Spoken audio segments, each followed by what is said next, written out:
Welcome back to Celebrity Radio. It's Alex Belfield talking to one of the world's biggest stars and one of my favourite people, a person that we first spoke to over 20 years ago. We must be very old. Daniel O'Donnell, how are you? I'm fine, and we must be getting better, not getting old. Well, you are. That anyway. You speak for yourself. I'm still as bad as I always was. It's lovely to talk to you, and we do these chats every single year, and you're still at it and still selling out these huge venues. You're back on tour from October 2020, starting on the 1st at Southend through Basingstoke and Plymouth and Skegness, Gateshead, Aberdeen, Glasgow, Carlisle, Blackpool, Birmingham, Eastbourne, Bath and Croydon. It must be great to be you because the audience still want to see you, and that's the dream of every artist, isn't it? Well, I'm very lucky, really, that the audience have been so supportive for so many years, and as the time passes, I suppose the audience, it's a bit like we were saying about how long we've been doing interviews. When the policemen start getting younger, you know, you're getting old. and in a way, my audience is beginning to get a bit younger too, and that means I must be getting older. But I'm very fortunate. I've had great support through the years, and you know, time and time again we go out and the audience still comes. Some of them have been coming for over 30 years to the shows. It's amazing. There's only two artists I know where people will queue outside theatres, and that's you and Sir Cliff. And they don't have to do it now, of course, because of the internet. That's changed everything, hasn't it? Yeah, it has in a way. And you know, but some people, and I've said to some of the people coming to the shows, you know, God, you queued out to get the tickets. Yeah, we know one another. It's like part of the whole thing.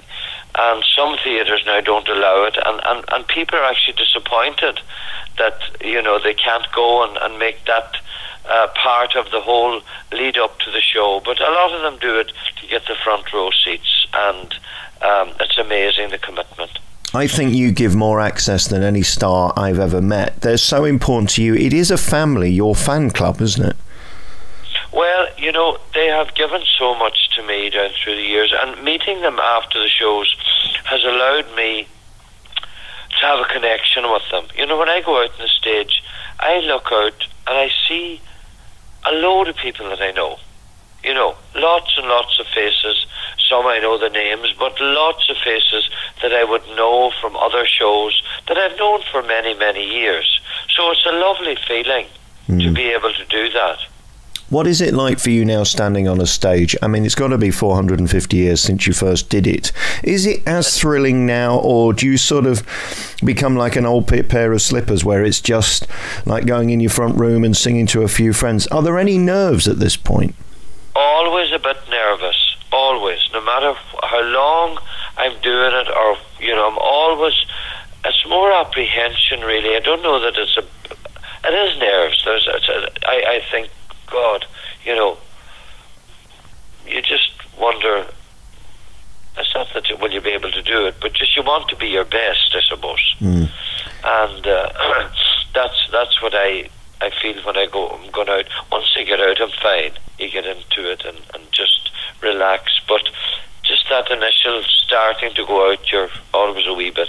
Do you get neurotic about your voice? How worried do you get, especially this time of year, regardless of what's going on at the moment? But, I mean, coughs and colds and splutters and touching and gripping and grinning and all that. Are you obsessed with sort of staying well? I think all singers are always... Sometimes I when I'm talking with Cliff, and, you know, if we're not... if we meet one another and we're not doing shows, and if one of us has a cold, don't need to worry about it. Don't need to worry about my voice. But you're always thinking, the voice is the main thing. So for us, I suppose, when we're on tour, what you try and stay away from is the cold and, you know, coughs and all that kind of thing. It's not easy though, is it? Especially this time of year. And then we look at you and your life and your happiness. I mean, there you are over in Ireland living, and what is an extraordinary life. Have you come to realise that at this point, that it's not normal to be Daniel O'Donnell with your life, your popularity, your fame, your enduring ability to fill theatres? You know, I suppose I feel very, away from the stage, I feel very blessed as well, because I have, you know, we have 2 grandchildren now that just light up our lives. you know, even though we don't see them every day physically, we go on the phone where we can see them, and they're the wee boy is 2, Archie, and Olivia is 4.5, and they're just fantastic, and they bring so much joy. So I suppose I have the life on the stage, and then I have another life at home that is just enriched greatly by their presence.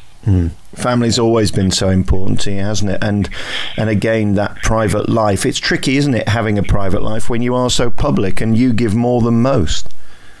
Well, I suppose the people that come to see me, they know that I meet them after every show. So there's a great separation. I'm never bothered. I mean, people would talk to you when you're out and about, but it's not like, you know, they're running up because they'll never see you again, you know. So I think the balance of meeting people, or the opportunity to meet people, has worked very well in my favour. I remember one of our most compelling chats was when Majella got ill, and we didn't know whether she was going to get better, and she did, and my goodness, what a relief that was. I suppose it's times like that when you realise how lucky you are to have love and friends. Well, you know, people really lift you up at these times. That's the way life should be. And, you know, we all have things that will come to us that we won't choose or would rather not choose. But, you know, thank God we were lucky, and Majella's recovery was, you know, a full recovery. And you always hope that's going to be how the future will be, that, you know, things won't reoccur. But you really do. I suppose from our point of view, I'm maybe not travelling as much as I used to, and we're taking more time doing other things too. So you get a different perspective on life too. I suppose the grandkids give you that lease of life again, don't they? Because you have to find a new youth. Oh, absolutely. They are just, and their love is unconditional. They're not really concerned about what I do. It's just, they call me Gaga, and, you know, that's all they know about me. Well, people have been calling you Gaga for years, haven't they, Daniel? What do you like to do when you're not in show business, when you're not being a family man? Are there things that you love to do by yourself or with your friends? I play a wee bit of golf. I enjoy that, and I love playing cards. I took up bridge a few years ago, and I absolutely love the bridge. It's just, it's really my favourite thing to do away from all the other things I have in life. Yeah, how fantastic.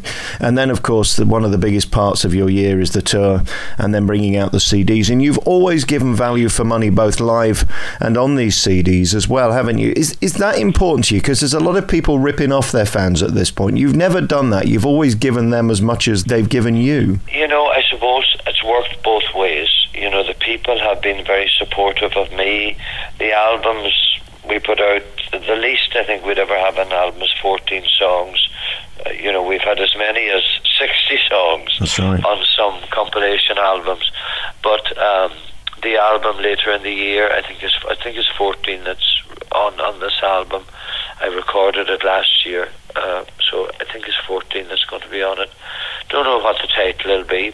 I think that's been discussed at the minute, but it'll be out about October time, I would imagine. And the tour, you know, I love the shows, and you know, I suppose the show lasts with a break in the middle, maybe about 3 hours usually, but it's not, doesn't seem like a long time for me. And of course, one of your favourite places to go is Tenerife. Is that where you meet up with Sir Cliff? Because obviously he's over there a lot as well, isn't he? Well, I suppose we generally, sometimes we meet Cliff, sometimes we go to Barbados, or we might meet, it depends where we all are at the time, you know. But we keep in touch, you know, by phone on a regular basis too, you know. I think the synergy between you and him, and we spoke, of course, when all that stuff was going on with the BBC. It was such an appalling time, and thank God he was able to resolve it. But of course, one of the ways he was able to resolve it was via money and having enough to clear his name. I think one of the sadnesses for me is thinking if I were accused of the same, I wouldn't have 2.2 million to clear my name. It was such an awful thing for him, wasn't it? Well, it is an awful thing, there's no doubt about it, and thank God, I suppose, he was able to come through it. You know, it still has to have an effect, you know, even though you're cleared of what was, you know, originally said. But it's still a difficult thing for him to have had to come through and to endure. You know, somebody that spent his life trying to make people happy and, you know, doing what he thought was right. But sometimes these things come for whatever reason.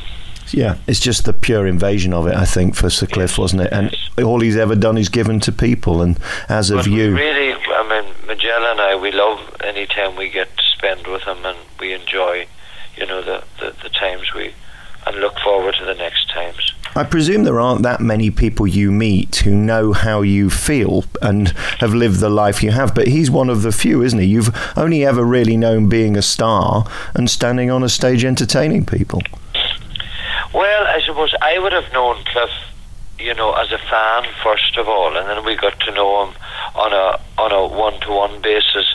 So it's kind of unique. I'm still a fan of his music, but you know, when we sit down and chat, I suppose there is a common place in the middle where we can discuss things, and I think that's nice for both of us. Yeah. And then, of course, your years spent over in Ireland and then in Tenerife and America too.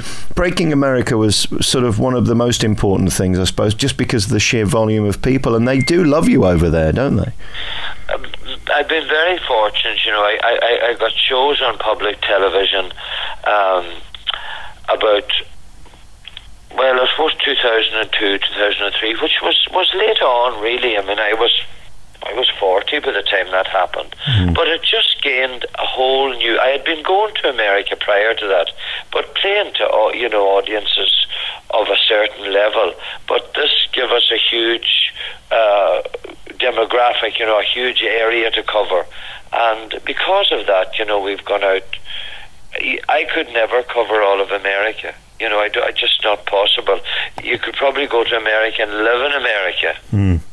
You know, obviously, because it's so big, but I just want to be able to dip in and out of everywhere that I have always gone, and but America has become a big part of the year. You know, we always go to Missouri in the later part of the year, and we might tour another time. This year we're not. I've cut down a little on the touring, but that's a personal choice. You know, we just wanted more downtime. You know, and that's nothing to do with not enjoying it. It's just to get a balance. And you're both well, are you?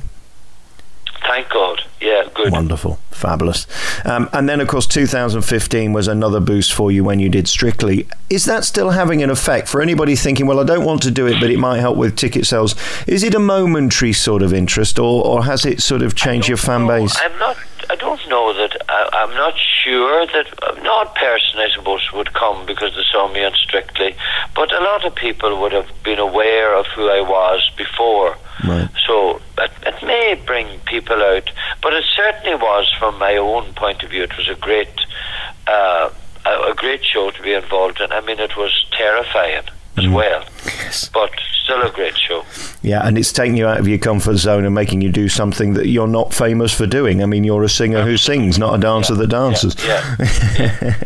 You can see Daniel O'Donnell on tour through 2020. Let's give those dates again. So from October the 1st at Southend, you can see him there at Cliff's Pavilion, through Basingstoke, Plymouth, Skegness, Gateshead, Aberdeen, Glasgow, Carlisle, Blackpool, Birmingham, Eastbourne, Bath and Croydon.